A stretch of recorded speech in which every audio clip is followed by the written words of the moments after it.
Listo. Mm, ¿Me escuchan y me ven por video?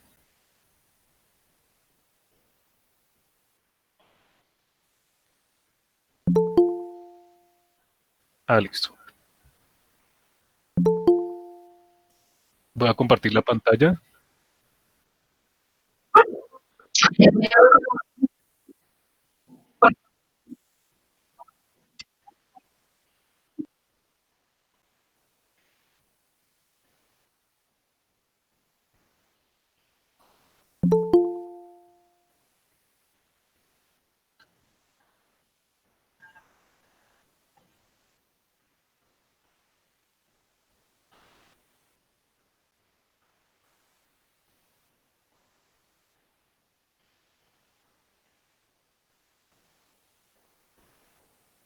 Listo, ya voy a compartir.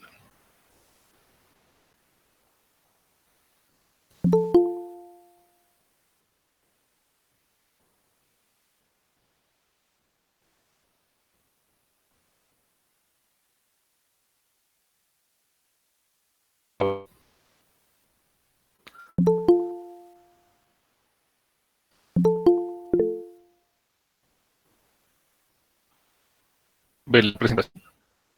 Sí, sí la vemos. Listo. ¿Me ven a mí? Qué pena. Bueno, entonces voy a... Es que intenté conectar una cámara, pero no, me parece que no sirvió. Listo. Entonces...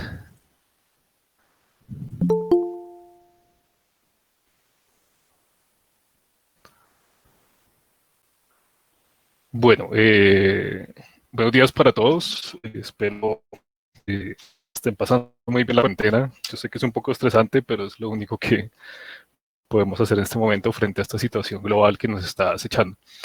Eh, Muchas gracias por participar en esta charla. Hay muchas charlas múltiples en este momento y les agradezco mucho estar en esta, en la que voy a hablar sobre lo que fue mi trabajo de grado entre 2013 y 2014, denominado criovolcanismo, los mecanismos térmicos y de fuerzas de marea en el polo sur de Encélado, análogos en la Tierra de Titán.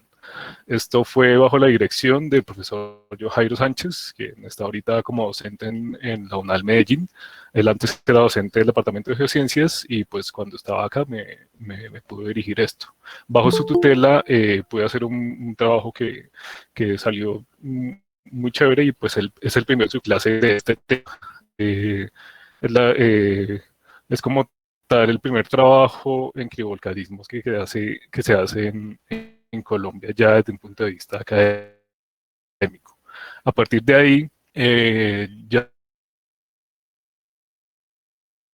la investigación y estoy más cercano en ese momento a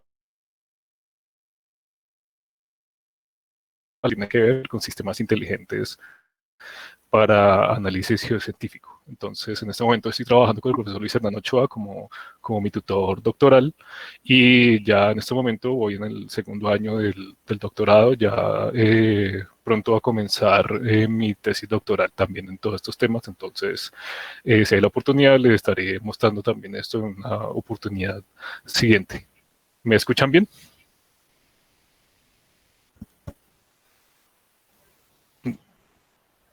Listo.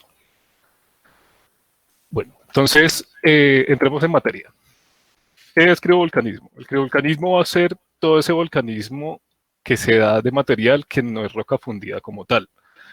Viene a ser volátiles, líquidos y todo lo que se pueda formar como aerosol en espacio interplanetario. Sí, puede ponerse el título, porque también es gas y sólido a la vez, a temperaturas muy bajas. Estamos hablando de temperaturas criogénicas como tal. Se utiliza volcanismo porque, se utiliza la palabra volcanismo porque viene a ser un análogo del volcanismo terrestre. Y el volcanismo que se presenta ya a temperaturas altas en otras partes del sistema solar. En este caso, pues no solo vamos a tener sustancias que a temperaturas muy bajas son sólidas, sino también sustancias que tienen que tener temperaturas muy, muy bajas para poder ser líquidas o sólidas. Entonces ya vamos a hablar de eso. Entonces vamos a hablar de materiales como el agua, amoníaco y metano, etano y nitrógeno líquido, no específicamente para el cuerpo que vamos a hablar hoy, pero sí les voy a dar una introducción de eso. Y todo este material que se ha evidenciado específicamente en sistemas como el de Júpiter o sistemas como el de Saturno, Joviano y Saturnino, todo ese material se le denomina biomagma, como análogo al magma terrestre. Entonces, lo único que vamos a tener como tal, como analogía eh, geológica, va a ser el proceso como tal de erupción en las superficies. Entonces, em, aquí vamos a ver una representación artística de un criovolcán. ¿Sí? En inglés vamos a llamar a todo esto cryovolcano. Todo esto se le va a llamar en inglés cryovolcanisms. Y no tenemos aún una imagen como la que se ve en esta representación artística. Esto es más como una visualización de cómo se vería un criovolcán si no estuviera parado cerca. En realidad solo tenemos imágenes de orbitadores como tal para la evidencia de estos fenómenos, y vamos a tener imágenes de hasta unos 50 metros por píxel de resolución Cassini-Huygens, que es la que parte desde la Tierra para llegar a Saturno y orbitar tanto Saturno, los anillos, como sus satélites naturales. Entonces, vamos a ver esta imagen, un mosaico como tal creado a partir de los datos de Cassini-Huygens. Esto es para 2005, ¿sí? Las primeras visualizaciones que se tiene de la superficie de Encelado, tomado de NASA como tal, específicamente del grupo de trabajo Cyclops, que es el grupo dirigido por Caroline Porco, quien es como la investigadora que más ha trabajado este tema y quien está al frente de toda la misión Cassini desde el inicio, la investigadora científica principal. Entonces vamos a ver una imagen de Encelado fracturada con cráteres hacia el hemisferio norte y muchas fracturas y provincias tectónicas hacia la parte sur. El polo sur, si pueden ver mi puntero del mouse, vamos a tenerlo en esta zona. Entonces, aquí vamos a hablar de una región que se denomina para Encelado, se llama el South Polar Terrain. Entonces, esto se le va a decir en español el terreno del Polo Sur. Pueden encontrarlo así para las personas que estén interesadas en bibliografía sobre esto. Igual se pueden comunicar también conmigo, al final le dejo el contacto para que se puedan comunicar. Entonces vamos a ver la comparación de estas lunas. Saturno viene a ser este radio que se ve acá, es así de grande como tal, y estos son los satélites naturales de Saturno, como de los que más se tiene información. Hay más cuerpos que se encuentran en sobrevuelos posteriores y casi finales de Cassini, antes de que se estalle con su atmósfera, con la atmósfera de Saturno, y tenemos un tamaño comparativo. Como ven, aquí estas lunas, que son las que vamos a hablar aquí, Titán, esta grandota, y Encelado, son bastante pequeñas en comparación al gigante gaseoso que está rigiendo el sistema saturnino, es decir, Saturno como tal. Vamos a tener otros fenómenos principalmente tectónicos y evidencia de tectonismo y de grandes estructuras de impacto en las superficies de las otras lunas que tenemos. Entonces también eso les podré responder en el espacio de preguntas. Entonces, vamos a hablar de criovolcanismo como tal con Cassini-Huygens, ya que es lo más importante. Encelado se detecta en el siglo XVIII, sí, al final del siglo XVIII, por el astrónomo Herschel como tal, hace calcula las órbitas de estos satélites naturales en torno a Saturno y él va pues a darle como esos nombres también a estas lunas.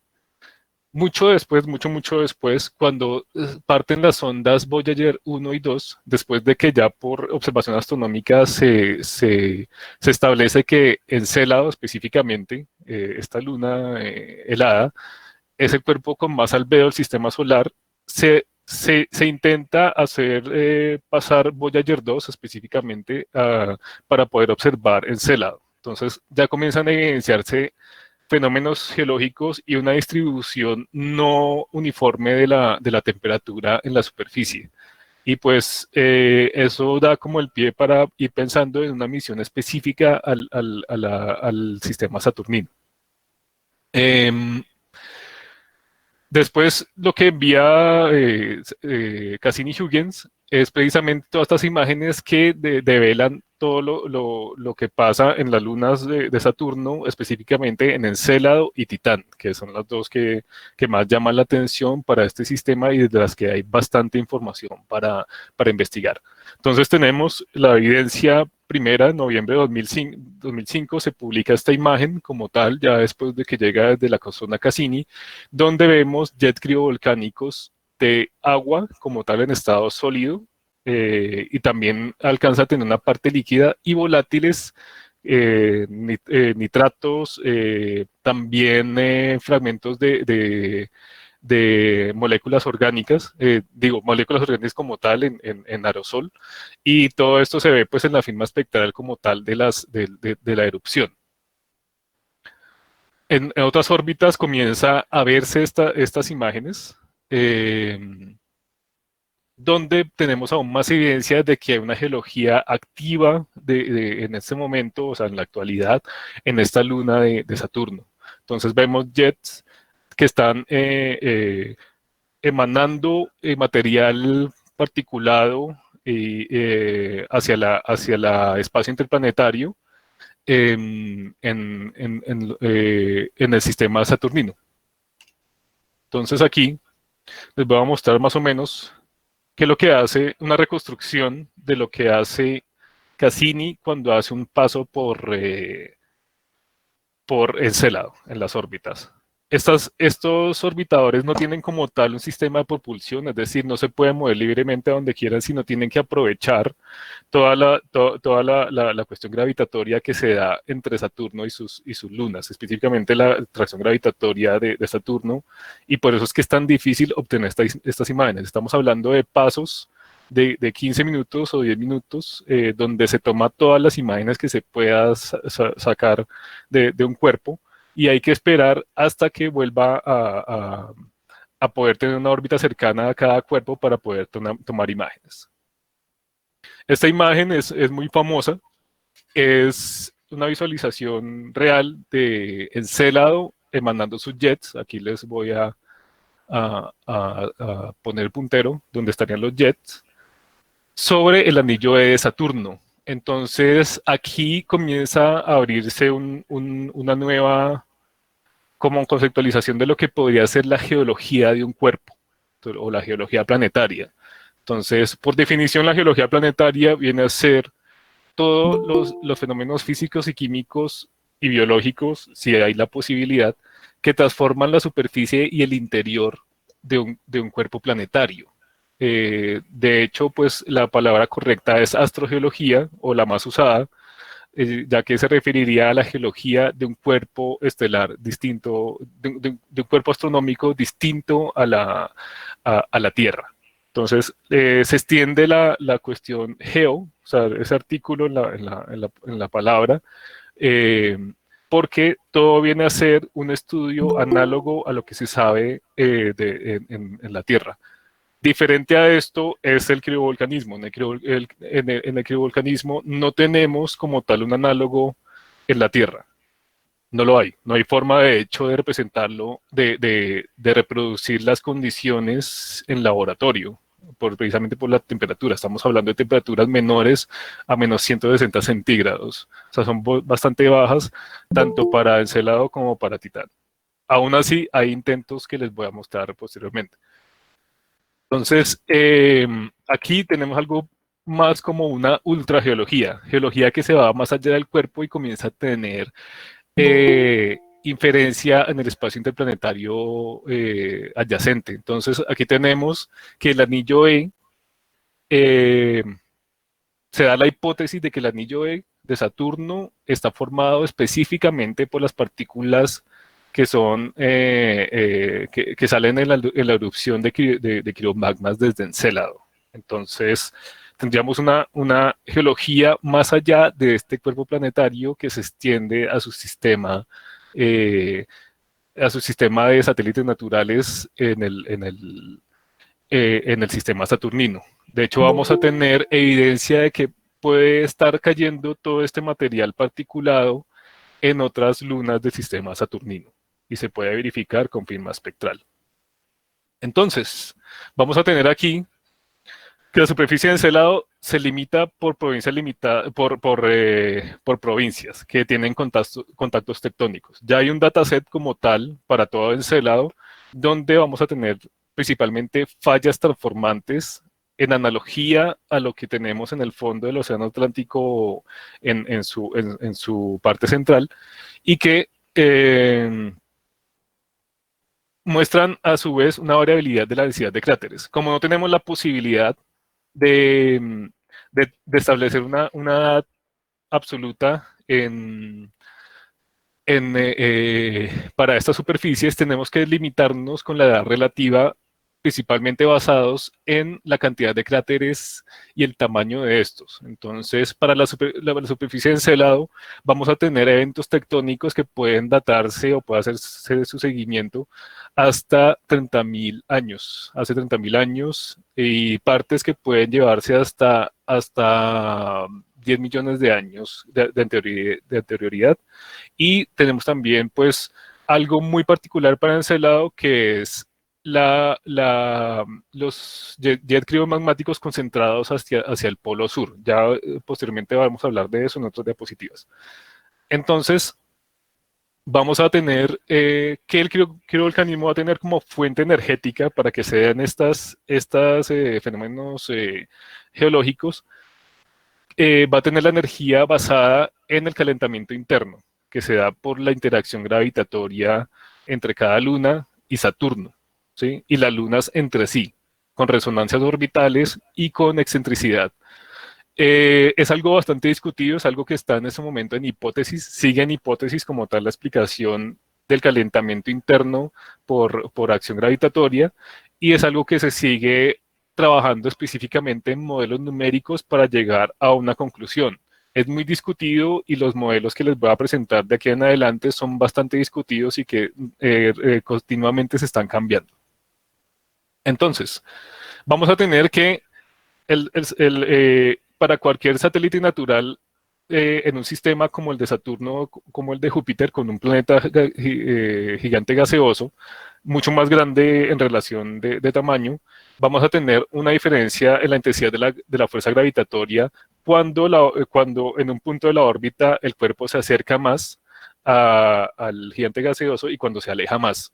Esto va a traer como tal una deformidad en el cuerpo que se va a expresar en rozamiento interno de sus capas y que va a generar calor, ¿sí? Algo bastante discutido sobre eso es específicamente de cuánto calor se puede generar. Y aunque hay modelos que indican que el calor es suficiente para tener esta cuestión criovolcánica, también vamos a tener modelos que dicen que no. Entonces, que no sería la respuesta para tener esto, que estaríamos hablando de otros fenómenos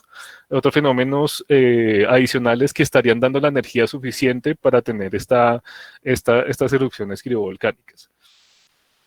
Entonces, por el lado de las fuerzas de marea, vamos a tener una relación 1 a 1 en la rotación síncrona de ese lado. Es decir, ese lado siempre va a dar la misma cara hacia Saturno, igual que nuestra Luna, una resonancia 1 a 1.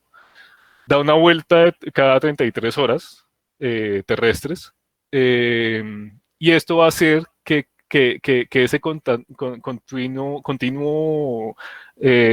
deformidad que se da por el tránsito orbital comience a acumular esta energía y dé la energía suficiente para tener fenómenos de descompresión hacia la parte externa de la corteza para que pueda darse fenómenos criovolcánicos. Es algo también totalmente discutido porque no hay evidencia como tal directa de las capas que componen a Encelado en el interior.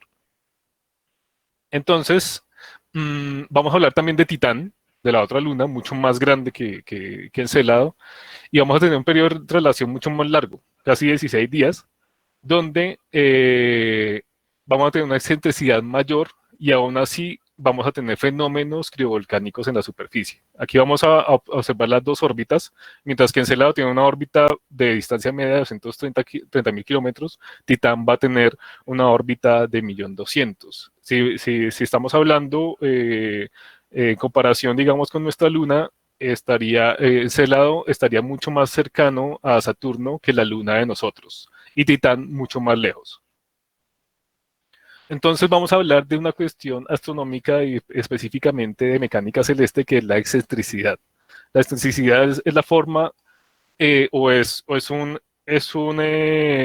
valor que se le da a la órbita de un cuerpo respecto a otro, respecto a qué tan circular o cercana a un elipsoide es esa órbita. Entonces, eh, vamos a ver que en Encelado cuando eh, Encelado se mueve alrededor de Saturno, a cada 33 horas va a haber un cambio de excentricidad tremendo.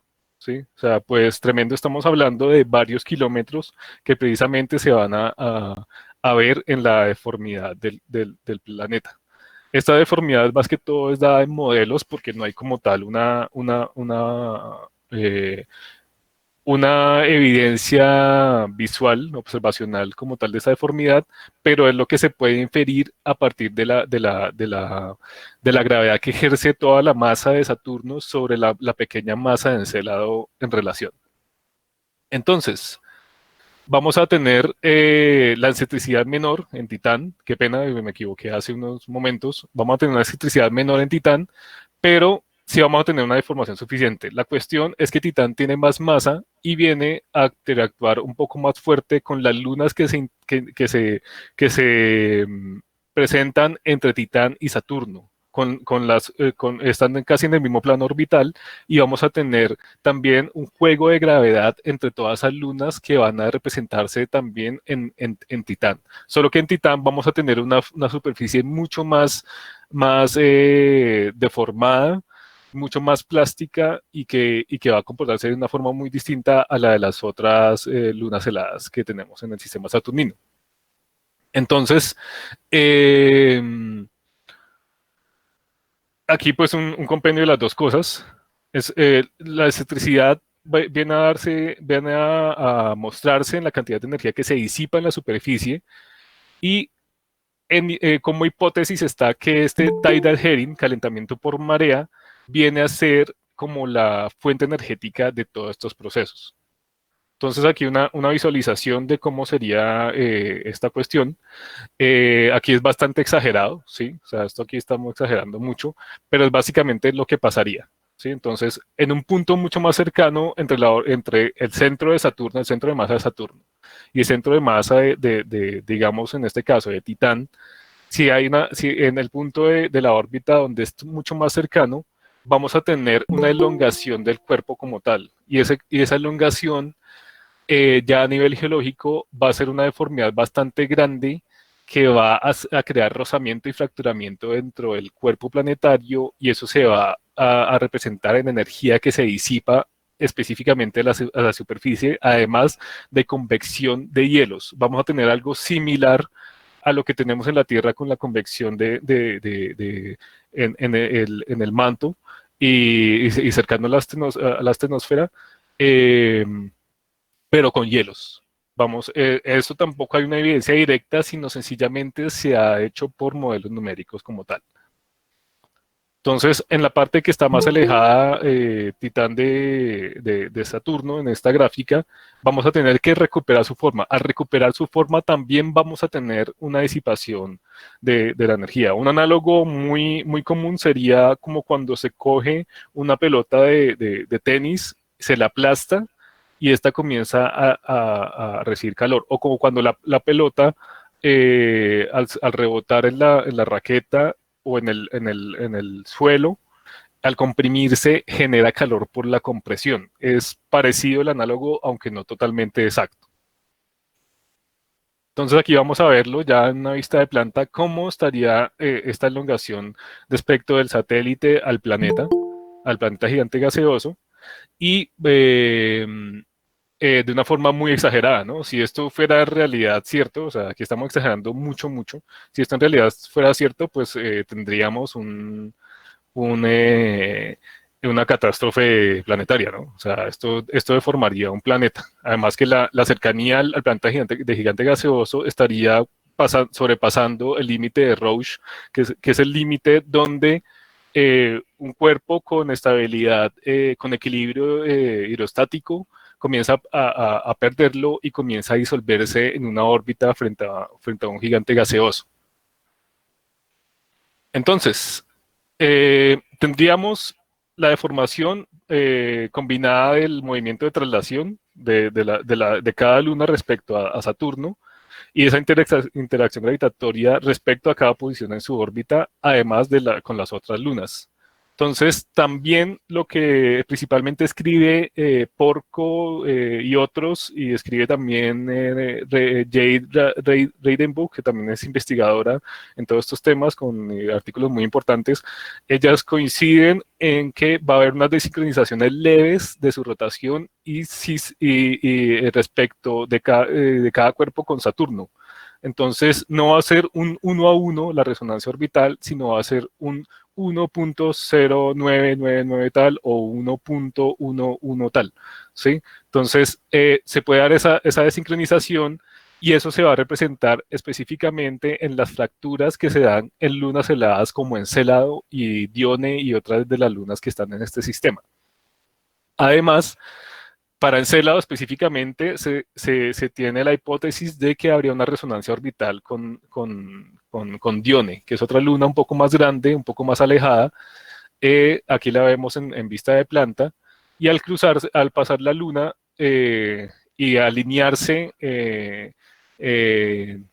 con el centro de masa de Saturno, afectaría bastante la resonancia orbital de Encélado, y afectaría bastante cómo es su sincronía respecto a su propia órbita. Es decir, cambiaría ese 1 a 1 de Encélado respecto a Saturno.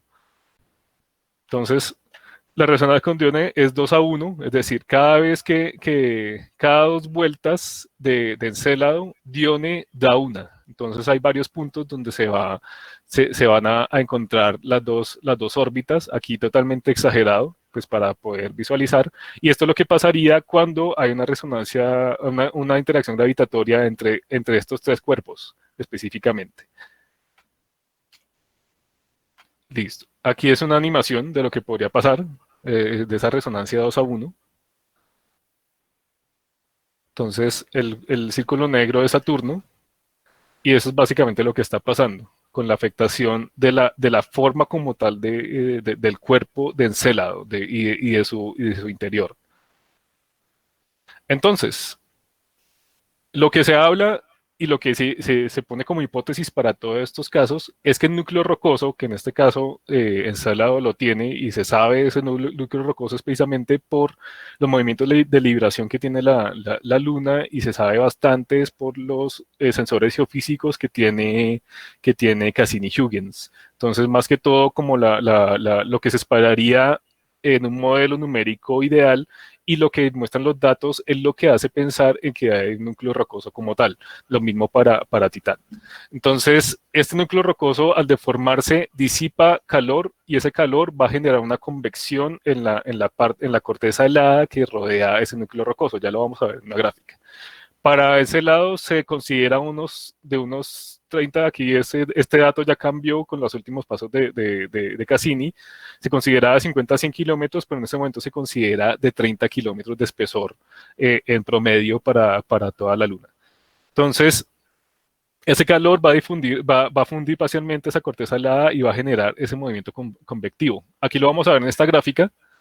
Así es como se considera en este momento Encélado, ¿sí?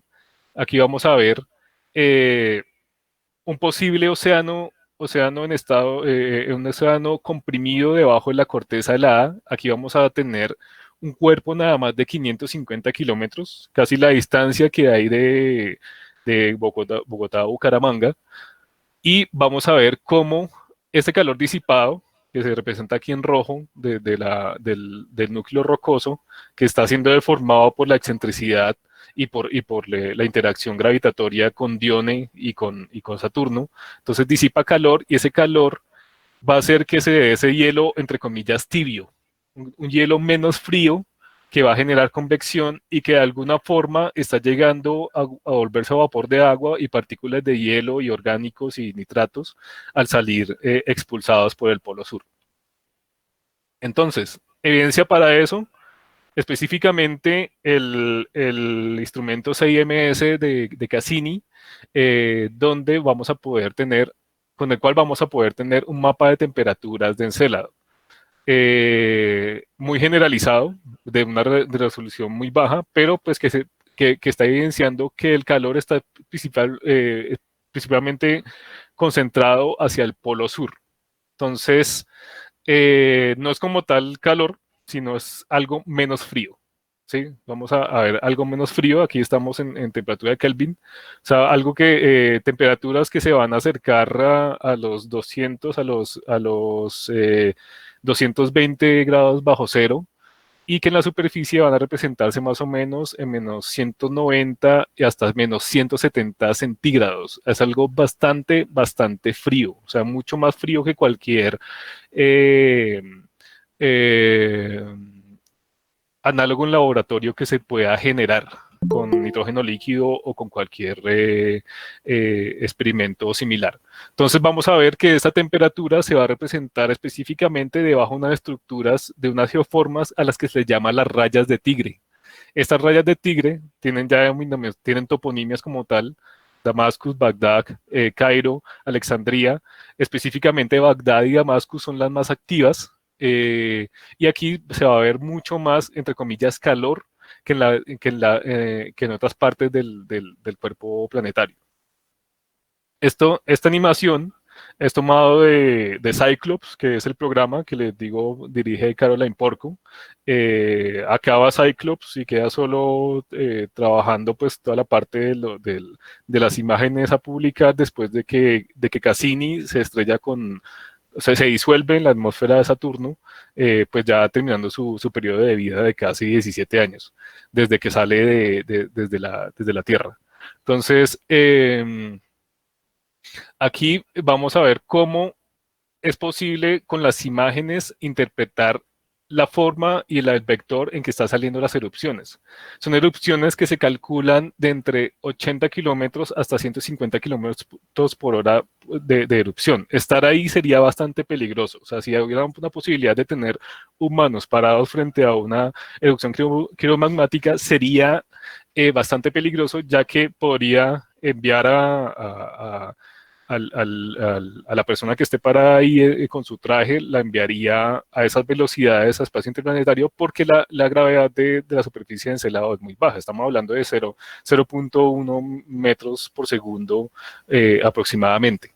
Entonces, esto es bastante violento. O sea, esta actividad geológica es bastante violenta y básicamente es como el más representativo en todo el sistema solar. O sea, este tipo de criovolcanismo es básicamente de Encélado. Entonces, también se han tenido evidencias para Europa de Júpiter, pero el que más se tiene evidencia es este. Entonces, recordemos, este es el polo sur de Encélado. Aquí tenemos elevaciones de la superficie de Encélado. hacia las regiones cercanas a Damascus Sulcus y a Bagdad Sulcus, entre esas dos regiones,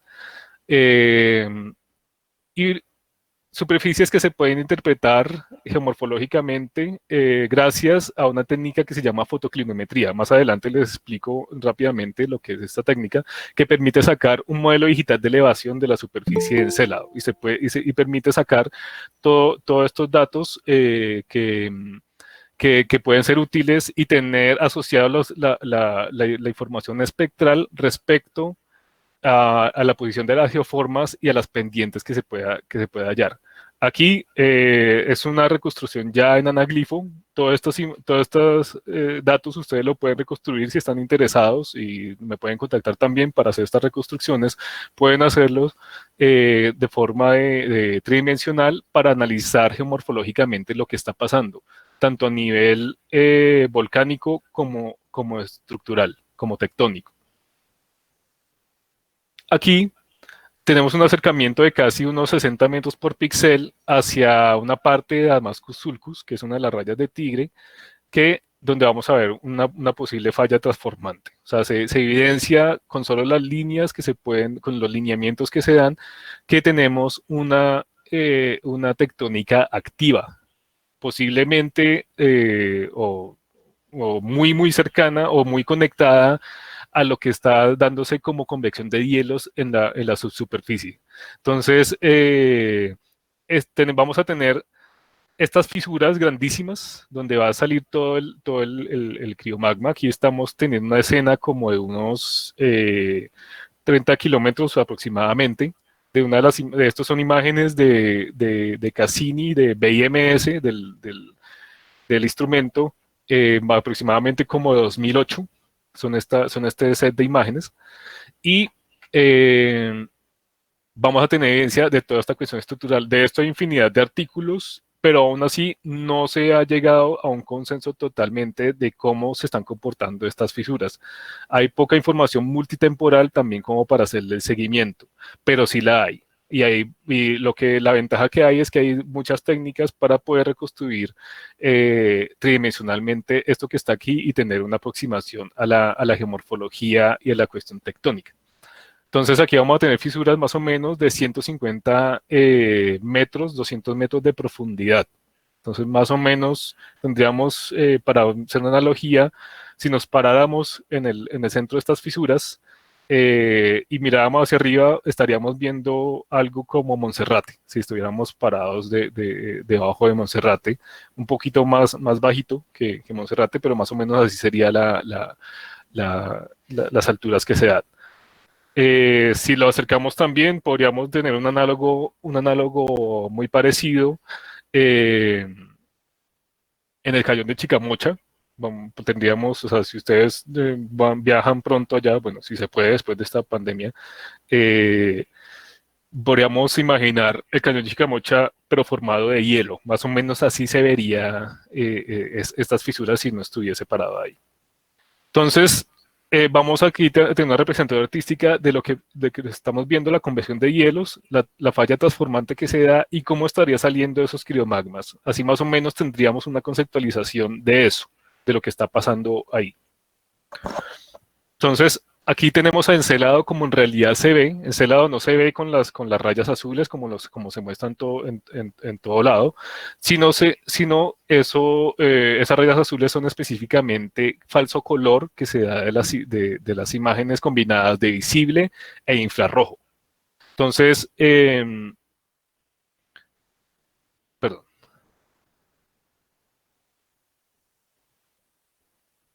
Un momento.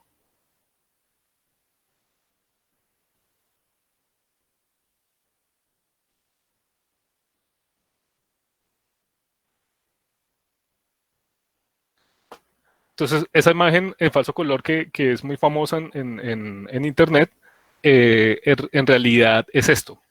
Es el cuerpo con más albedo en todo el sistema solar y vamos a tener solo este color monótono, blanco, en toda la superficie, con las sombras. Y eso va a permitir mucho hacer fotoclinometría para poder tener la superficie de Encelado.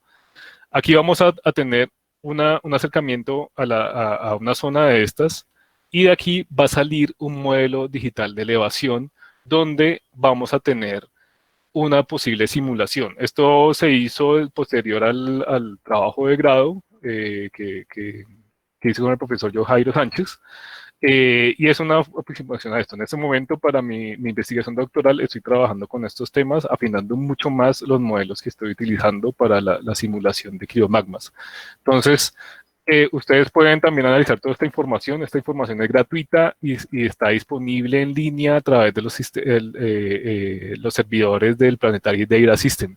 Ustedes pueden descargar todas estas imágenes y generar estos modelos también. Algo que se publica en Nature hacia 2011 es específicamente, bueno, más hacia 2012 casi, es un cambio en la noción de lo que se tenía como criomagmas cuando al revisar imágenes del último paso en ese entonces de Cassini sobre Encelado, se tiene evidencia de que no son como tal puntos de erupción de criomagmas, sino cortinas de jets como tal. O sea, muchos puntos emitiendo material que se conecta entre sí y generan como una especie de cortina, aquí resaltado en color verde. Más o menos sería la cuestión. A partir de ahí se comienza a contemplar las dos posibilidades, o jets criomagmáticos expulsados por puntos específicos en estas fracturas, en estas rayas de tigre, y combinado también con zonas donde tendríamos cortinas de erupción. Aquí el primer modelo que se establece para el criovolcanismo en Encélado, este modelo térmico, al principio, esto estamos hablando antes de 2008, donde tenemos una cámara presurizada de agua que se calienta por marea, por la disipación de calor, por la roca fundida, que es por la deformidad de la excentricidad, que es de la excentricidad de la órbita y la interacción gravitatoria, disipa ese calor, hay convección de hielos en toda esta parte, y eso presuriza cámaras de agua que podrían estar a una temperatura ambiente para nosotros, o sea, a una temperatura de más o menos 25 centígrados, 20-25 centígrados. Entonces, estas cámaras de agua presurizada buscarían un punto de agrietamiento donde va a salir el material expulsado. Entonces, más o menos sería algo así. Aquí, bueno, ya más tarde, aquí se veía cómo era el modelo, pero pues ya les muestro más adelante en otro video. Después de que vuelve a pasar Cassini-Huygens por Encelado hacia entre 2012 y 2013, vamos a tener un cambio en la conceptualización de ese modelo. Vamos a ver que tenemos evidencia de silicatos que traspasan estas plumas, o sea, que traspasan todas estas cámaras y llegan a las plumas y se disipan en ambiente interplanetario, entre las lunas y el anillo E. Entonces, se propone eso, esto es tomado de Su y otros, esto es una publicación para finales de 2013 a inicios de 2014, son varias publicaciones sobre esto, donde se propone este modelo. Hay un modelo que tal vez tenga una porosidad, hay un núcleo, o sea, de esta roca fundida que está por acá, con estas presiones, entre 100 y 500 bares. Algunos modelos ya decían de presiones de gigapascales también para esta zona, entonces sigue siendo discutido porque no se sabe bien qué pasa acá, por eso está el gran signo de interrogación. Después de eso, este material poroso y toda esta cuestión coloidal que se daría con silicatos estaría expuesto al océano, que se evidencia por toda la cuestión gravitatoria y geofísica que se da para la Luna, por todos los datos que se dan para estimar este pedazo de océano interno. Después de esto vendría una serie de grietas, mientras que hay convección, que eso es lo que no se sabe bien, por eso hay otra interrogación acá, no se sabría bien por qué habría grietas y por qué habría convección de hielos a la vez. No se entiende bien esta cuestión hasta ahora y los modelos siguen indicando que hay convección de hielos. Aquí, o sea, los hielos se están moviendo de forma convectiva por debajo de esta superficie, pero al mismo tiempo habría grietas también. Entonces, bastante difícil de explicar hasta el momento. Entonces, este es el modelo que se propone y es el aceptado hasta ahora. Aquí, trabajos de Papalardo y Schenk, que hacen todo el modelamiento geofísico, ponen o estiman que habría cámaras de agua en estado líquido a 300 megapascales, con una modelación geofísica de la corteza helada. Esas presiones serían suficientes pues, para tener una erupción de quirovagmas como hemos visto en las figuras anteriores. Entonces, cuando esas grandes presiones se encuentran en una fisura en la superficie, comienza a eyectarse el quirovagma y sale también formado por de agua que al encontrar a temperatura casi de cero absoluto de espacio interplanetario se convierte en material particulado que cae sobre el Encélado y cae sobre otras lunas y cae sobre el anillo E. Entonces, tendríamos una representación artística un poco más cercana. O sea, tendríamos todos estos bloques que estarían siendo parte de la cuestión tectónica que tendríamos dentro de esas fisuras y tendríamos el criomagma erupcionando. Al fondo, pues se tendría a Saturno en el paisaje. Aquí está un poco corrido, pues porque aquí estaríamos viendo desde el polo sur, ¿no? Entonces, esto estaría un poquito más hacia arriba, pero igual pues nos lleva bastante a la visualización de lo que sería ese criovolcanismo. Aquí vamos a hablar como tal de un tema que abordo en mi trabajo de grado, eh, con la recomendación y la tutoría del profesor John Jairo Sánchez, que me hace como aterrizar toda esta cuestión para tener esos análogos, y lo cual agradezco mucho la asesoría de él como profesor, siendo doctor en geofísica, me ayudó mucho a poder escribir este trabajo de grado y pues me ha ayudado mucho también a tener visualizada muy bien la investigación que quiero hacer. Entonces, cuando él me recomienda hacer los análogos, yo comienzo a hacer hacer la investigación a fondo y me encuentro con varios intentos de analogías a criovolcanismo en la Tierra. Entonces, vamos a tener eh, eh, específicamente en Rusia, hacia estas partes frías del planeta, unas geoformas que se llaman pingos. Los pingos son como tal material congelado que se entremezcla con el suelo y con el permafrost para estas regiones del planeta. Aquí vamos ya en un momento les muestro que aquí se me dañó un poco la, la- la presentación. Este sería el pingo en Siberia, ¿sí?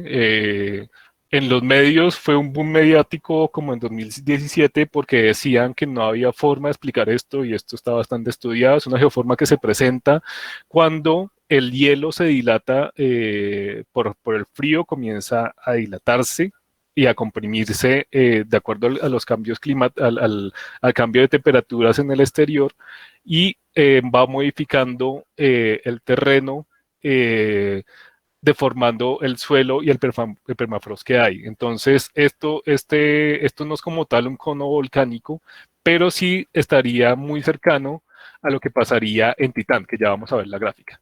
Aquí vamos a ver la comparación de Encelado con el territorio colombiano. Esta gráfica la hago a partir de Google Earth, exportando un modelo en 3D de Encelado y al ponerlo sobre Colombia. Entonces vamos a ver más o menos el tamaño que se vería si tuviéramos a Encelado encima de Colombia. Entonces 550 kilómetros como tal. Eh, Aquí vamos a ver cómo se compara Titán con Encélado. Sí, bastante grande, aún así está generando todas estas cuestiones de calentamiento por marea que se dan como hipótesis para poder tener todos estos fenómenos geológicos. La comparación con la Tierra como tal, ¿sí? Aquí es nuestra luna, lo grande que es Encélado respecto a nuestra luna y Titán respecto a nuestra luna. Entonces recordemos, Titán es el satélite natural que tiene atmósfera además de otros planetas rocosos del sistema solar, y su atmósfera es bastante densa y presurizada, específicamente compuesta de nitrógeno. Entonces, análogo, si estamos hablando de análogos, vamos a hablar de que el proceso en Titán es parecido al de Encélado, pero bajo la superficie. Al de Encélado planteado para antes de 2008. Entonces vamos a tener distinta composición, específicamente nitrógeno, metano y etano en estado sólido y líquido por las temperaturas. Titán es un poco más, entre comillas, caliente, pero pues va a tener también temperaturas muy, muy bajas. Entonces en Titán no vamos a tener una eyección de material cromagmático violento como se da en Encélado, sino vamos a tener algo que básicamente fluye por la superficie. Esta es la superficie de Titán. Esto es del módulo de aterrizaje Huygens, que se separa de Cassini y aterriza en Titán. Alcanza a transmitir casi unas 2 horas y media y después se apaga por el frío de la superficie. O sea, ya no puede funcionar más por el frío que se da aquí más o menos de menos 98 centígrados hasta casi menos 140 en la superficie de Titán. Entonces, como vemos, aquí vamos a tener clastos que evidencian movimiento de material y posiblemente por movimiento de material criomagmático. Aquí vamos a tener una reconstrucción de cómo la atmósfera de Titán, un video tomado de JPL, de NASA, donde se reconstruye toda la, la entrada de Huygens a la atmósfera y vamos a ver geoformas muy parecidas a sistemas fluviales terrestres. Y es lo que vamos a observar en toda la superficie de Titán, en la mayoría de superficies, y vamos a observar hacia el polo norte de Titán océanos enteros de etano y metano. O sea, de metano específicamente y con aporte de etano. Entonces, aquí como podemos ver, de nuevo, al acercarse a la Luna, vamos a ver estas geoformas que son muy activas, que son bastante activas para esto. Aquí la dificultad que tenemos es que no vamos a poder tener una imagen en visible o en infrarrojo de la Luna como tal, de la superficie, porque la atmósfera densa no nos va a dejar, ¿sí? Nos va a dejar como tal, pero vamos a tener información de radar que nos permite tener una diferenciación geológica de varias regiones de Titán. Aquí se me olvidó ponerlo, pero ya hay un mapa geológico de Titán publicado por SGS el año pasado. Entonces nos establecen varias zonas partiendo específicamente de la composición de la superficie y de las geoformas expresadas. Entonces, en Titán vamos a tener la particularidad que la topografía va a cambiar violentamente en cuestiones de meses. La superficie es tan riológica que va a cambiar extensiones tan grandes como Europa en cuestiones de 3 o 4 meses. Y se tiene pues el seguimiento multitemporal con lo que se puede del radar de Cassini. Entonces aquí, como análogo, vamos a tener no vamos a tener como tal jets expulsando violentamente este material, sino vamos a tener algo parecido a los diapiros que tenemos para los volcanes, bueno, que les llamamos volcán de lodo. Esos diapiros vamos a tener como analogía para lo que podría estar pasando en Titán. Digo podría porque aún sigue como tema de debate y como hipótesis qué es lo que está pasando ahí. Si hasta que no vaya Dragonfly, a Titán otra vez, creo, me corrigen si me equivoqué en el nombre. Esta sonda que va a estar sobrevolando la superficie de Titán, no vamos a tener solo hipótesis de lo que está pudiendo pasar ahí. Entonces, aquí para Colombia se parecerían mucho estos diapiros, estos criodiapiros, a los que se dan en la costa atlántica colombiana hacia Córdoba y hacia Sucre. Entonces, vamos a tener que esto, elevaciones obtenidas por radar, ¿sí? de geoformas asociadas a actividad criovolcánica, esto específicamente es otra fácula en Titán, vamos a tener algo similar o al pingo o a los pingos en Siberia, o vamos a tener algo similar a los diapiros en territorio colombiano o en otras partes del mundo en donde se dé. Pero obviamente con materiales muy distintos, pero con una geodinámica muy, muy similar. O sea, compresiones y descompresiones de criomagma fluyendo en su superficie y que se expresa en la superficie ya generando geoformas. Aquí, esto es lo que básicamente pasa como con un pingo en Siberia. Si básicamente el agua subterránea comienza a fluir, comienza a alterar el permafrost y comienza a hacerse como una concentración de hielo debajo, yuxtapuesto al suelo que se da y comienza a deformarlo.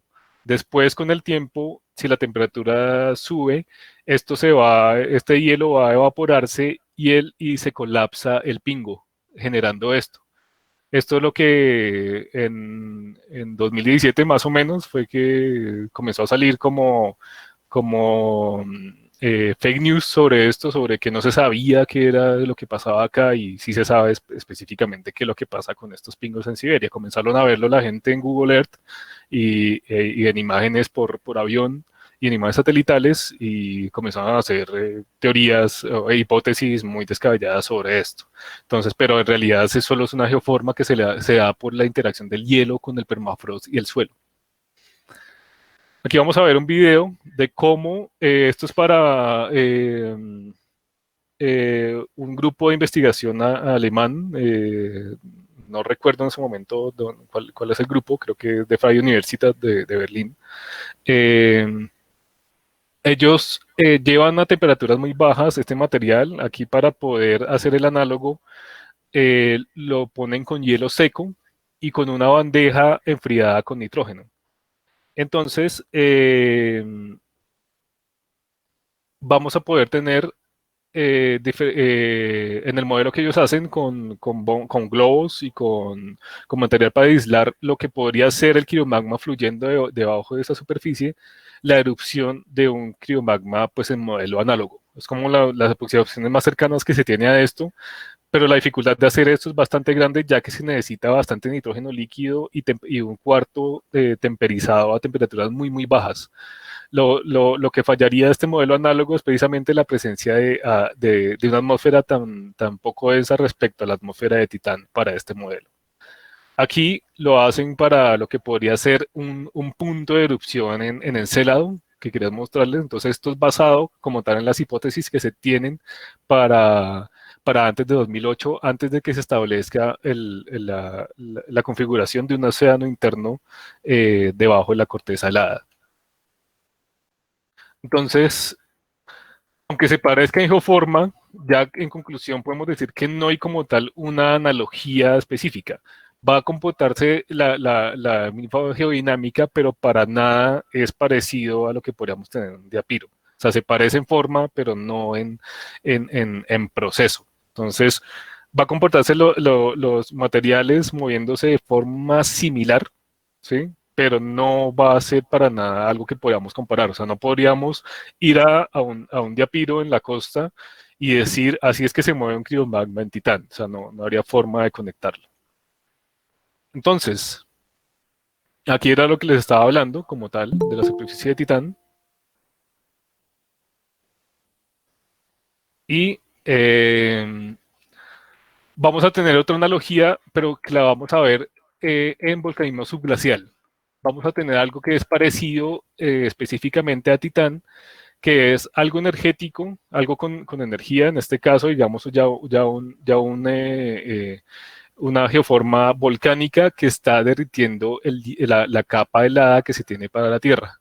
Entonces, que se tiene para la corteza, para la parte más superficial de la región. Entonces, en este caso, Antártida, cubierta por un casquete de hielo, como tal, viene a ser afectada por algo que genera calor y derrite el hielo que está ahí. Como vemos, también hay un flujo de material en estado líquido que comienza también a alterar y a erosionar y a interactuar con lo que está en estado sólido. Entonces, de aquí parte la analogía para tener con Titán. Eso también está en hipótesis porque también pues podríamos tener la erupción de criomagmas, entre comillas, más calientes que el suelo como tal, que, el, que la corteza glaciar que tendríamos en Titán, esa corteza fría que estaría basada en metano, etano y nitrógeno, y estaría pues siendo, entre comillas, calentadas por ese criomagma un poco más caliente. O sea, es como la analogía que se da para eso. Aquí, pues, obviamente no tenemos criovolcanismo como tal, pero pues tenemos algo que podemos acercar, ya que de esto sí tenemos mucha información, sí podemos acercarlo para tener esa analogía en Titán, y es uno de los procesos más básicos que se da en geología planetaria o astrogeología. Es precisamente llevar estos procesos y poder conectarlos con lo que se ve en los datos de esos orbitadores, que es lo que les he estado como explicando casi toda la sesión. Les estoy hablando de lo mismo muchas veces, pero en distintas formas.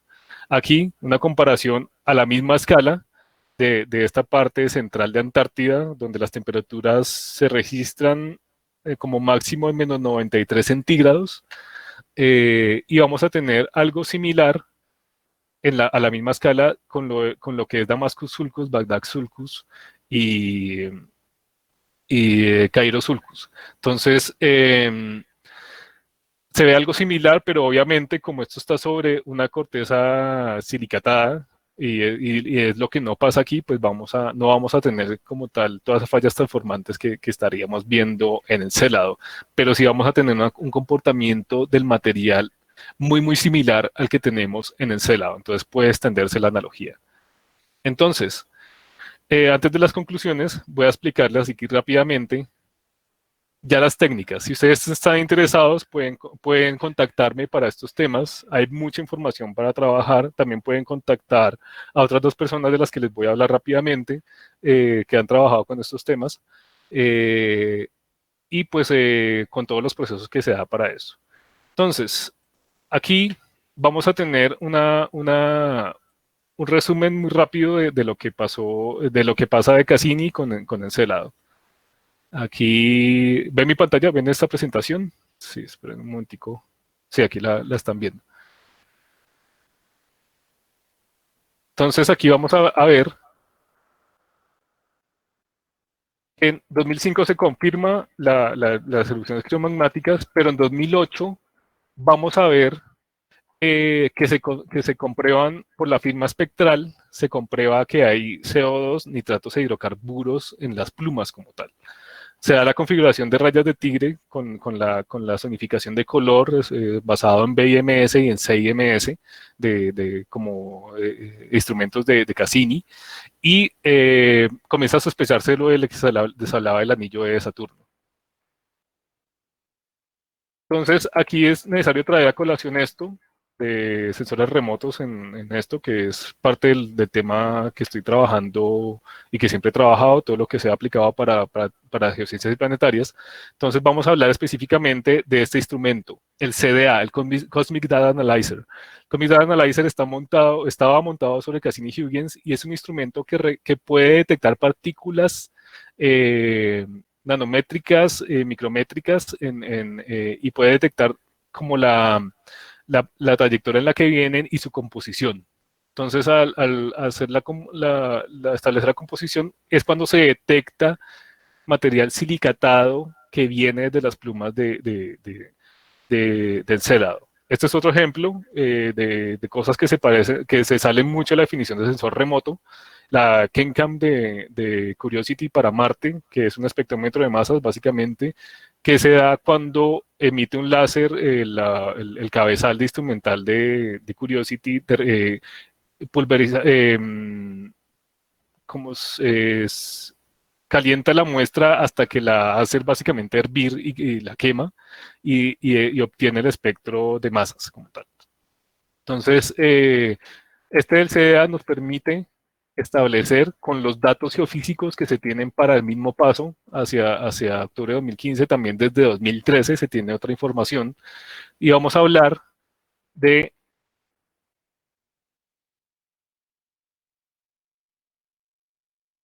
que la hipótesis que les hablaba al principio se desecha totalmente y se acepta la que hace Su y otros en 2013. Entonces comienza a corroborarse esto y se establece ya finalmente un modelo por consenso científico que se parece mucho más a esto. Aquí se representa de una vez cosas que estarían pasando en el fondo de ese océano interno, que estarían siendo muy cercanos a las fumarolas en el fondo oceánico, llevando ya a cuestiones ya astrobiológicas, posibilidad ya de cuestiones astrobiológicas, y convierte a Encélado en el siguiente cuerpo para poder ser, para explorar a fondo para cuestiones astrobiológicas.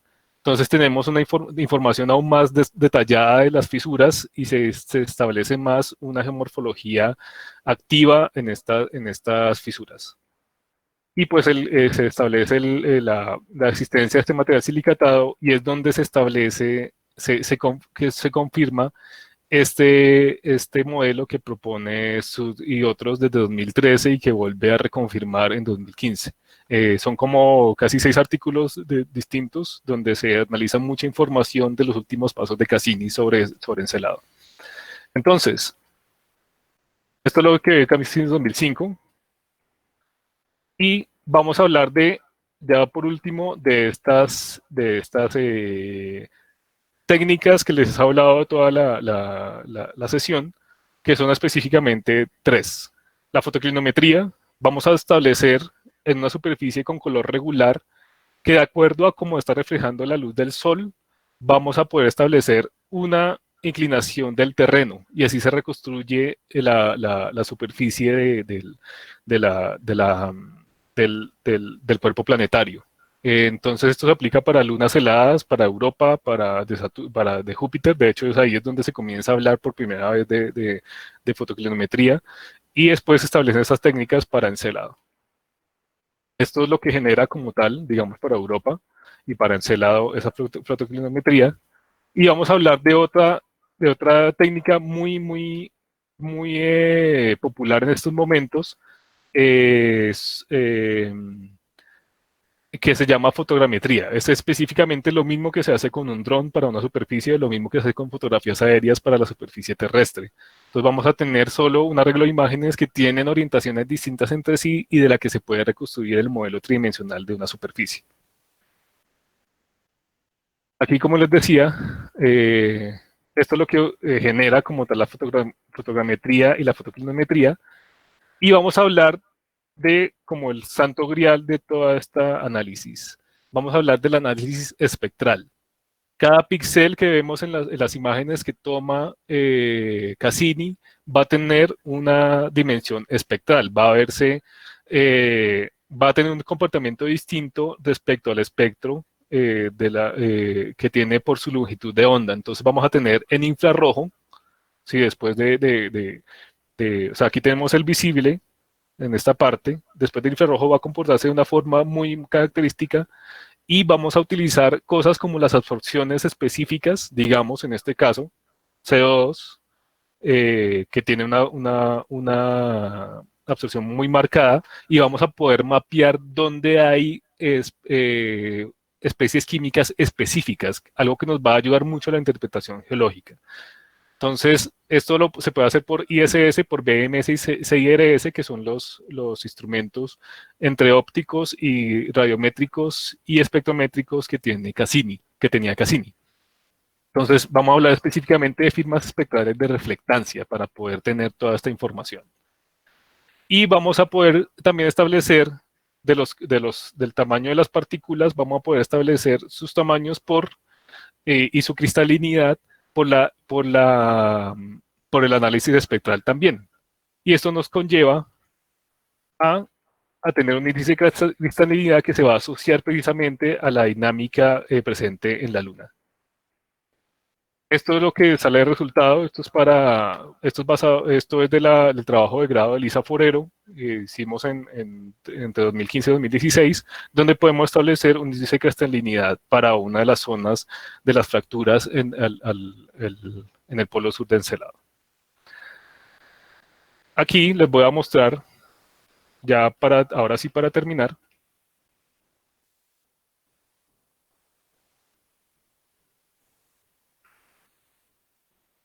un momento.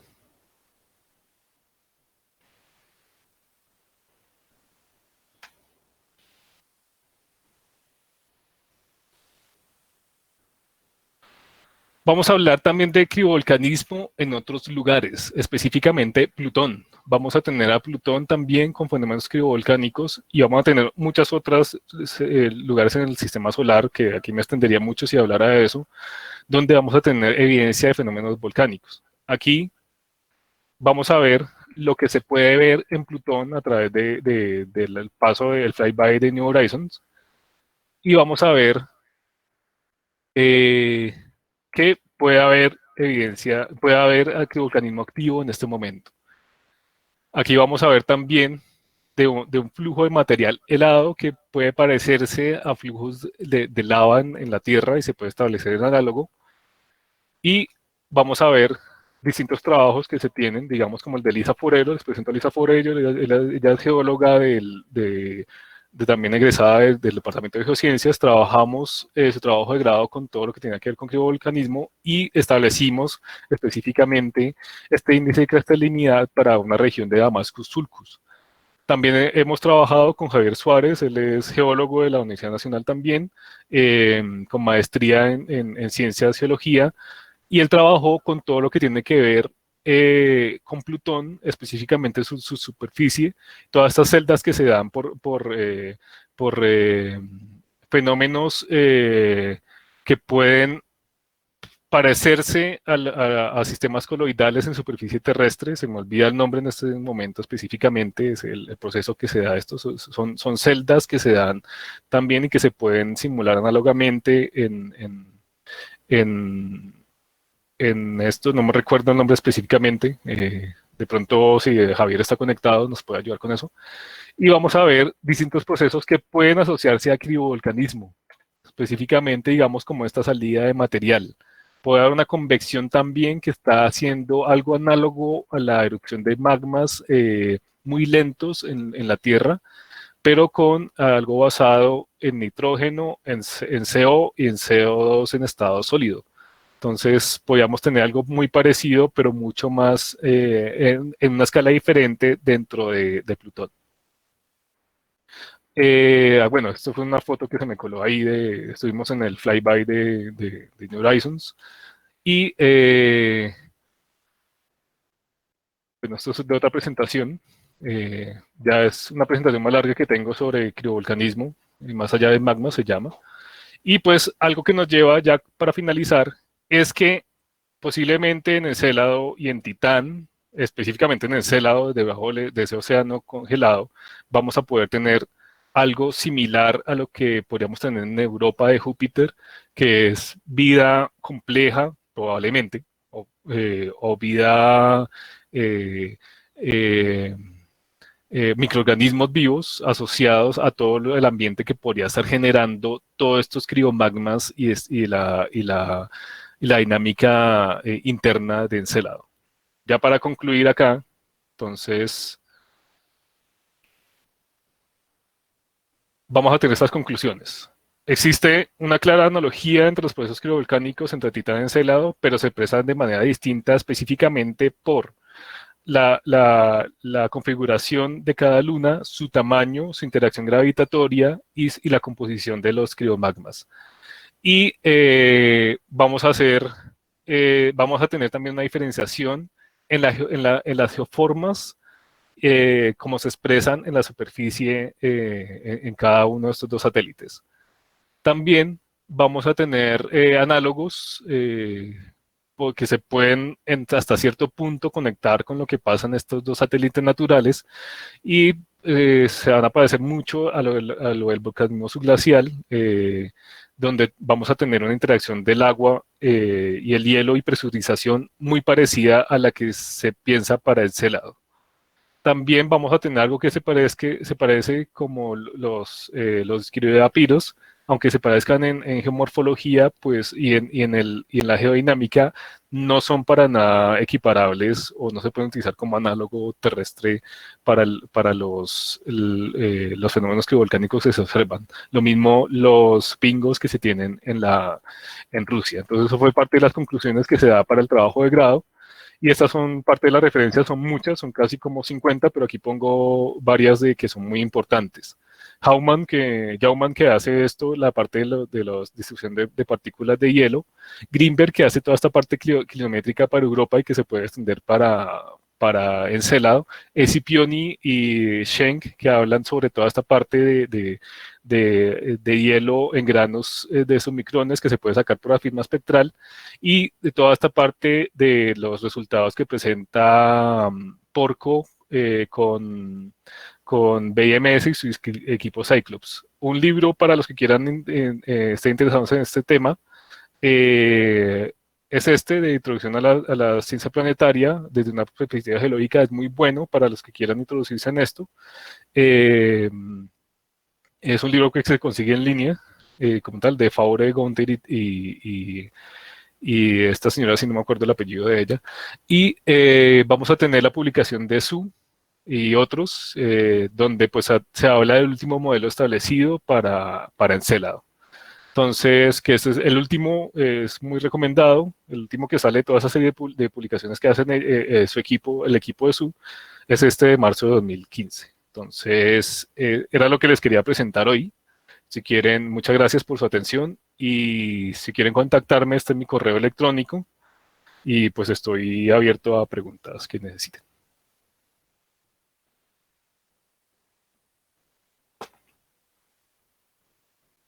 Fabián, muchas gracias por la charla, pues en estas temáticas que son un poco diferentes y que realmente nos falta mucho.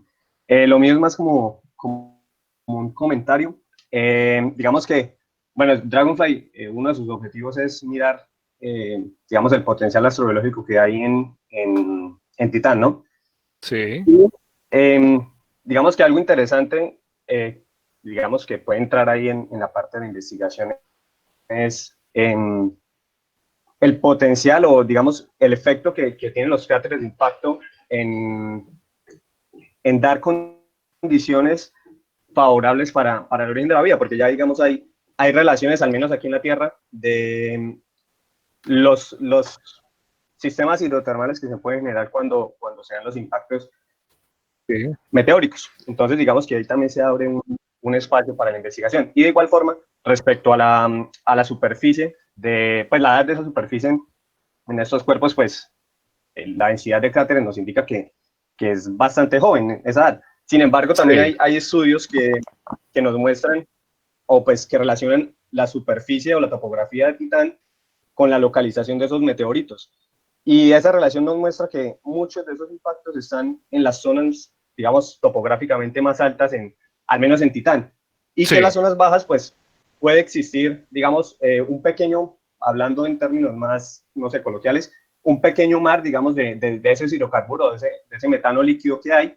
Y pues cuando hay un impacto de meteorito, pues la expresión geomorfológica que queda en un impacto submarino, pues es muy diferente a la que queda cuando no hay una capa de líquido encima. Entonces, ahí también Claro. puede haber una diferencia de edades respecto pues a esa edad que se ha dado, no solo por la densidad de cráteres, sino porque simplemente esos cráteres que han impactado no han dejado pues una evidencia geomorfológica en superficie debido a esa capa líquida. Entonces, digamos que ahí quedan bastantes áreas para explorar, pues con las imágenes de radar, que son las que nos permiten, al menos en Titán, observar todas estas explosiones.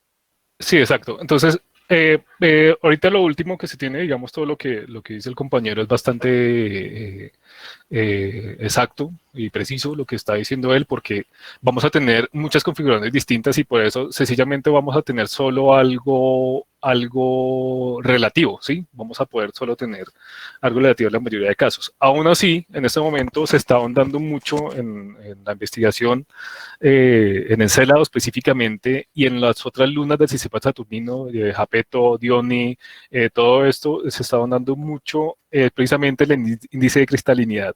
El índice de cristalinidad está mostrando cosas muy, muy discientes en las edades de los procesos específicamente y está llevando, digamos, en el caso de Encelado, a poder tener una diferenciación entre la subsecuencia, entre la secuencia que se tiene para las tareas transformantes y todo eso. Entonces, lo que dice el compañero es muy cierto, lo de la cuestión de la expresión distinta de cráteres. Para Encelado, Porco en 2006 establece que solo que una de las posibles o de las hipótesis más plausibles que se pueden dar para Encelado de que todo se concentre al polo sur es precisamente un gran impacto hacia el polo norte. O sea, aquí muy similar a lo que tendríamos de los Sideran Traps y todo eso en el punto antípoda. Entonces, ese remanente energético que se da para ese impacto es lo que nos llevaría también a la geología que se está expresando en este momento. Muy similar también a Titán, también podríamos tener un gran impacto y no específicamente de cometas o cuerpos asteroidales. Recordemos que estos sistemas, eh, como el Saturnino, tienen órbitas establecidas donde un cuerpo que sale de esa órbita comienza a pasar el límite de Roche y comienza a disolverse y al mismo tiempo en el proceso de formación se puede dar colisiones entre varios cuerpos que se estén formando. O sea, todos los planetesimales que estén en órbita de Saturno comienzan a formar cuerpos muy, muy densos y muy masivos que comienzan a chocarse entre sí y que comienzan a generar también procesos de impacto en toda la superficie. Entonces tenemos un pasado muy violento para el sistema de Saturnino y se expresa específicamente en los anillos. Los anillos pueden ser el resultado de la disolución de varias lunas y de eventos catastróficos de destrucción de estas lunas. Y hay una luna que está expresando específicamente que se llama Hiperión. Hiperión está salido del plano orbital de la mayoría de lunas, está salido a 35 grados, más o menos, 35-40 grados, y está básicamente destruido. O sea, parece un remanente de un cuerpo planetario destruido o que no alcanzó a formarse y se salió de su plano orbital. Entonces, imagínense ese pasado violento que tuvimos. Entonces, también se da eso como hipótesis para los fenómenos geológicos que se tienen en estas lunas.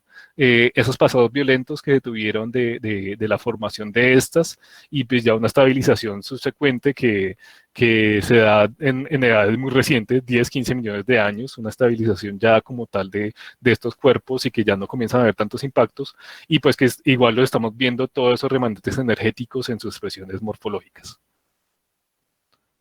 Si responde la pregunta, compañero, Sí, sí, perfecto. Muchísimas quería gracias, decir. Fabián. Sí. Listo. ¿Alguien más tiene una pregunta? Yo tengo una pregunta. Sí, Pues es que yo hasta ahora estoy en primer semestre de geología y pues este tema me sí. interesa mucho. Entonces yo quisiera saber cómo a lo largo de tu carrera, como que, qué materias escogiste como para esta área, ¿sí? Sí. Listo. Bueno, cuando yo comencé con todo esto éramos muy pocos. Formamos el semillero de Titán. Yo eh, pasé a programa de gestión de proyectos. Yo hice toda esa diligencia para conseguir un profesor y todo eso y pues formé como tal el semillero de Titán con varios que estaban interesados en el tema. No había como tal una como una senda de investigación, la creamos a partir de ese semillero y después con el grupo de investigación en ciencias planetarias y astrobiología, el GCPA. Yo trabajo independiente en ese momento de este grupo de investigación, aunque soy codirector y cofundador, pero últimamente he estado trabajando independiente del grupo de investigación. Entonces, yo lo que hice fue más que todo, fue asistir a congresos cuando estaba en la mitad de la carrera, fui al PSC, al una Planetary Science Conference, que se da en Houston todos los años. Este año no por la pandemia. Y me contacté con varias personas que trabajan en estos temas, que ya llevaban mucho tiempo trabajando, y pues me abrieron la luz para meterme pues como en la senda que debería meter, que es específicamente sensores remotos. Esto tiene que ver mucho con toda la parte geomática y de sensores remotos que se da en geociencias. Entonces recomendaría, que fue algo que yo hice también, ver todas las, eh, las materias que tengan que ver con esto, y si puede la maestría de geomática también puede hacer todo esto. Si usted está interesado en todos estos temas, puede contactarme también, puede contactar a Javier Suárez, a Julián Corso, a Lisa Forero, todos ellos que hemos trabajado en este grupo de investigación. Todos ellos trabajan estos temas también. También personas que están en la UNAM en México, Álvaro Suárez, Jorge Torres, Hermes Bolívar, todos ellos han trabajado estos temas y hacemos parte del grupo de investigación. Entonces, lo trabajamos de un punto netamente de vista académico. El grupo hace divulgación, pero pues no es la parte importante del grupo, es la investigación.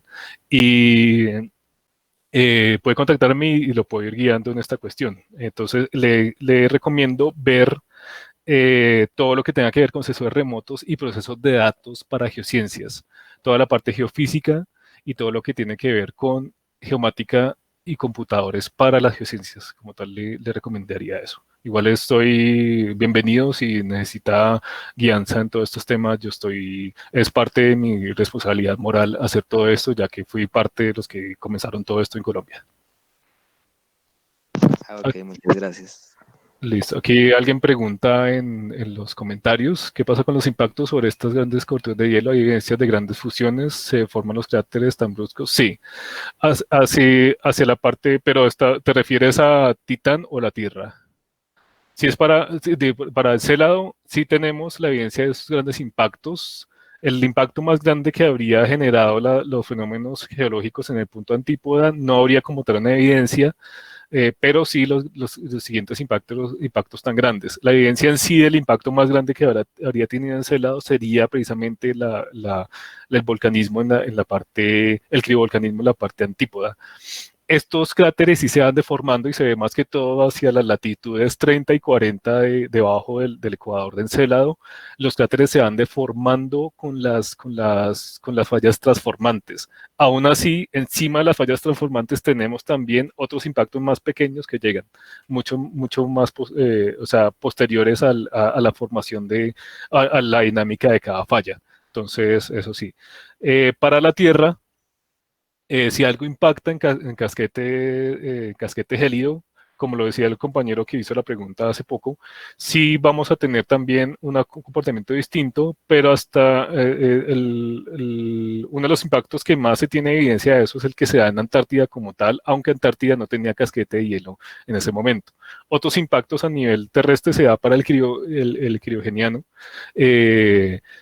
donde pues se tiene la hipótesis de la Snowball Earth, de la Tierra cubierta totalmente de hielo, y posiblemente hubieron impactos sobre esta corteza gélida que posiblemente llevaron a buscar a vulcanismo subglacial en los puntos antípoda. De esto no hay mucha evidencia y se trata más como modelos de geología histórica. Entonces no hay mucha evidencia. La evidencia sí la tenemos en las superficies de lunas heladas. ¿Eso contesta la pregunta, compañero Bernardo Pulgarín? Aquí puede responder por Sí, muchas chat. gracias. Pero ahí hay otras preguntitas que siguen, si de pronto, pues en la misma pregunta, ¿no? Sí, entonces, Fabián, sí, los ¿me cráteres, escuchas? sí, aquí voy a responderle a Bernardo y ya te escucho. Entonces, sí, o sea, esos cráteres van a deformarse si la reología sigue activa, y se van a ver estirados y se van a ver ya tapados. También en Encélado específicamente, el material particulado que va a caer después de las erupciones los va a tapar.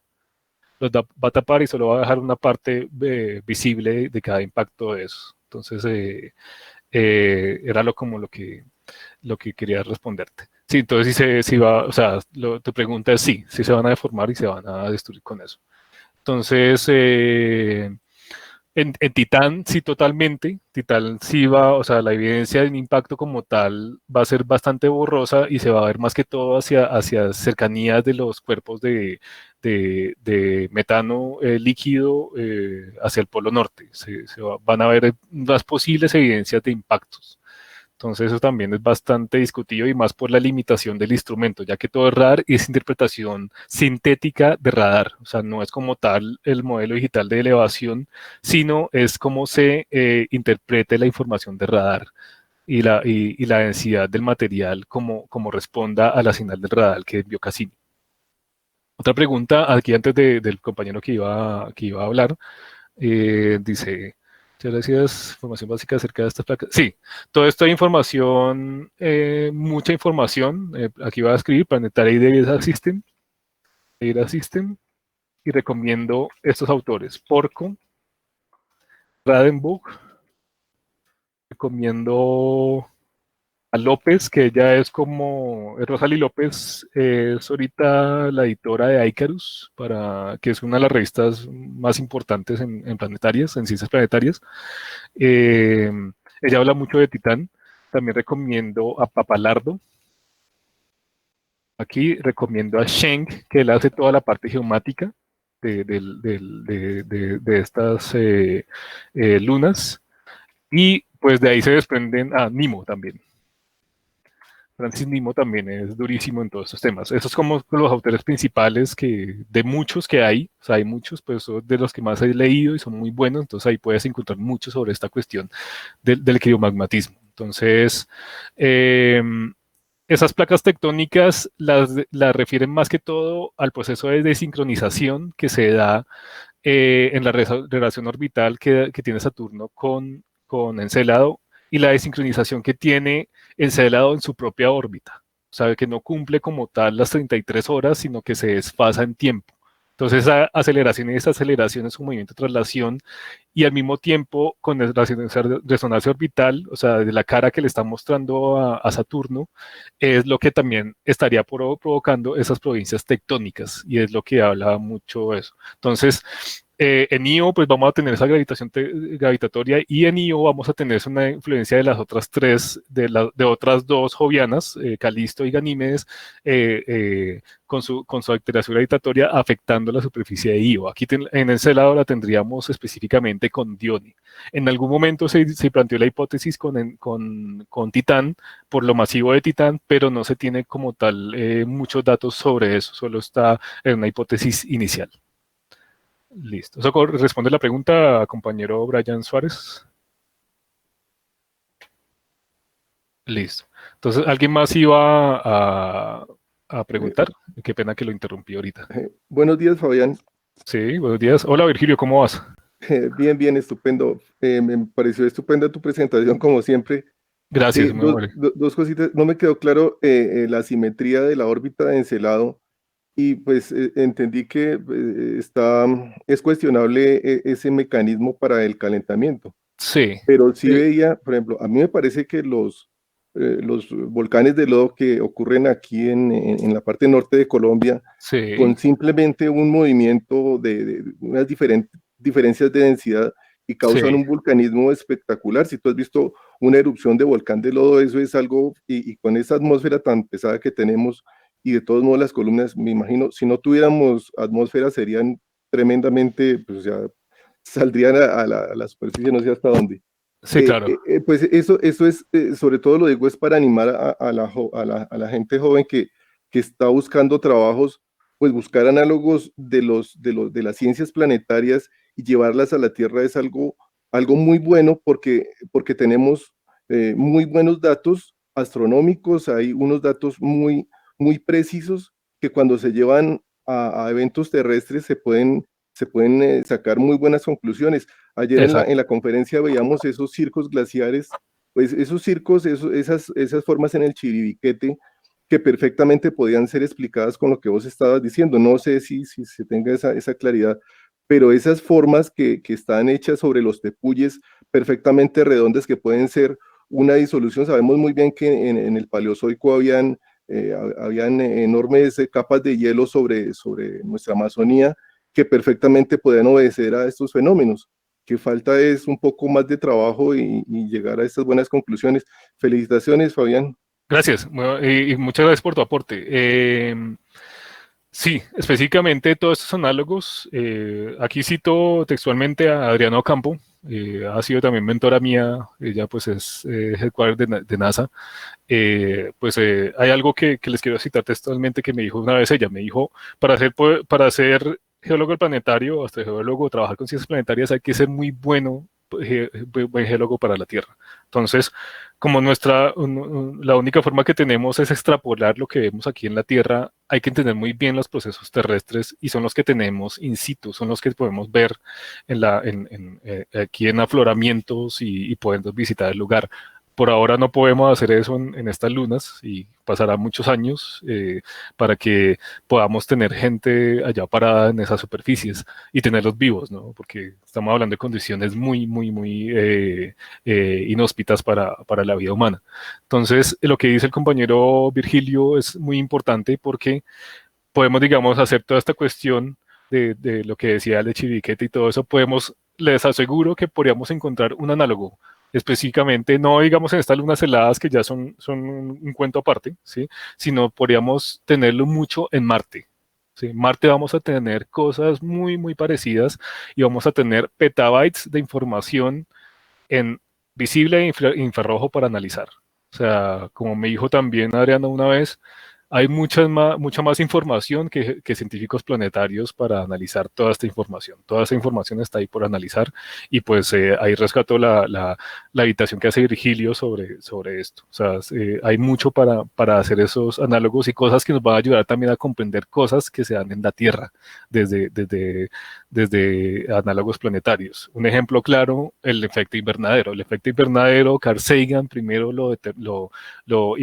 hace su hipótesis para Venus a través de observaciones astronómicas y de las misiones Venera de Rusia, y después establece el mismo modelo o un modelo análogo para la Tierra con el cambio climático y con todo el aporte de gases de efecto invernadero por parte del ser humano. Entonces, aquí para redondear la cuestión de lo que decía Virgilio. Muchas gracias, Virgilio, por la invitación. Entonces, ¿alguna otra pregunta? No sé, creo que se fue la... Sí, bueno, una última parte. Sí.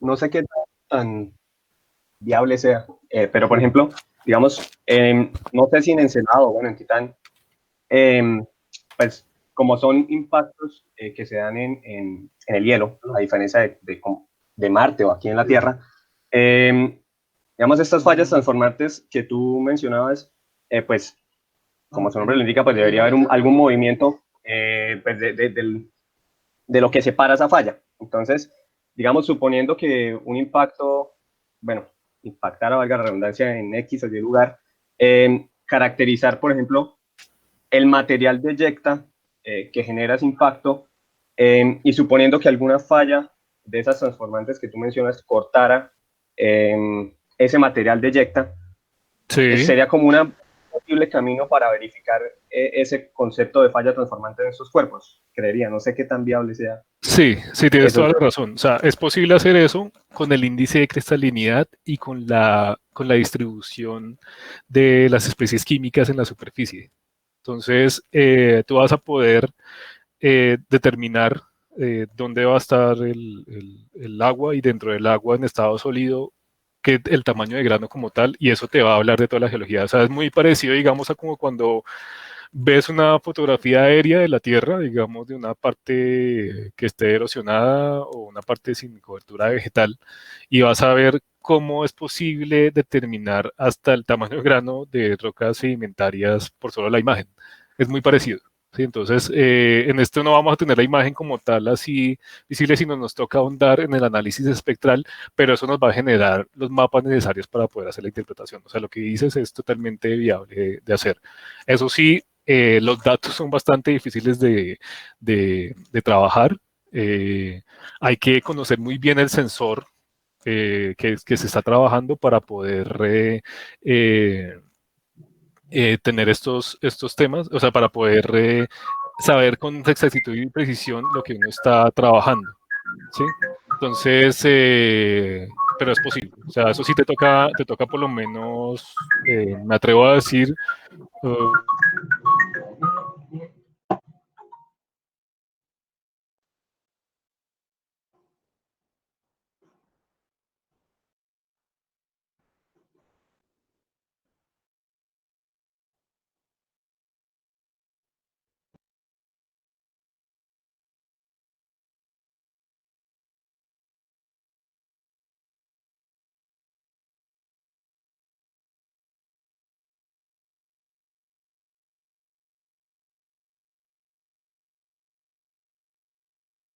las sesiones son muy buenas, o sea, allá uno se encuentra con gente de NASA y de ESA que son muy, muy duros, gente muy humilde, gente muy chévere para hablar, que te van diciendo, no, sí, escríbame, hagamos esta investigación, o sea, gente durísima y totalmente humilde, a diferencia de muchas otras instancias.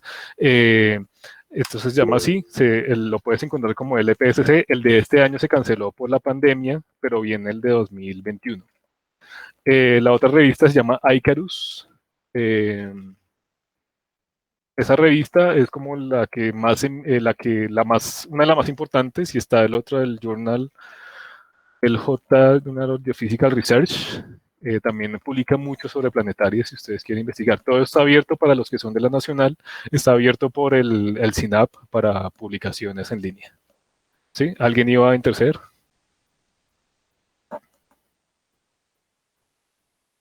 Eh, Creo que alguien iba a hablar, pero...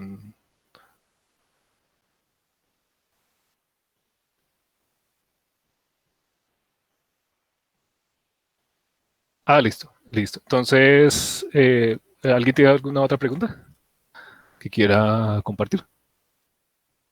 Entonces, como les digo, pueden contactarme a este. Yo ahorita pues en este momento pues presenté mi candidatura para, para doctor en geociencias, pues ya estoy aprobado, ya está aprobada y estoy con mi proyecto de tesis doctoral para, en lo posible, empezar el siguiente semestre ya con la escritura para finalizar la tesis doctoral como tal. Entonces, yo trabajo con el profesor Luis Hernando Ochoa, que es experto en todos estos temas geomáticos y específicamente en todo el procesamiento de datos.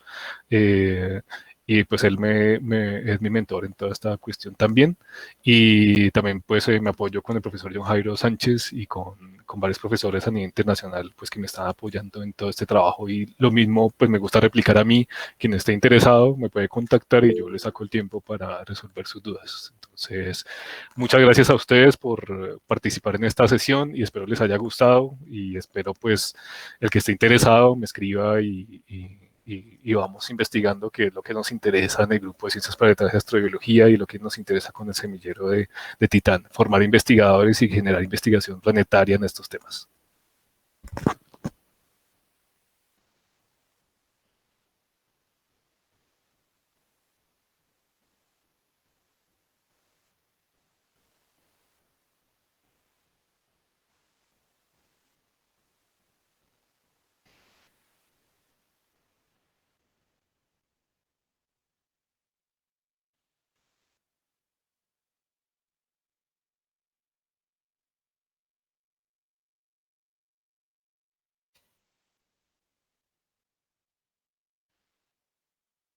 Gracias. Gracias a ustedes.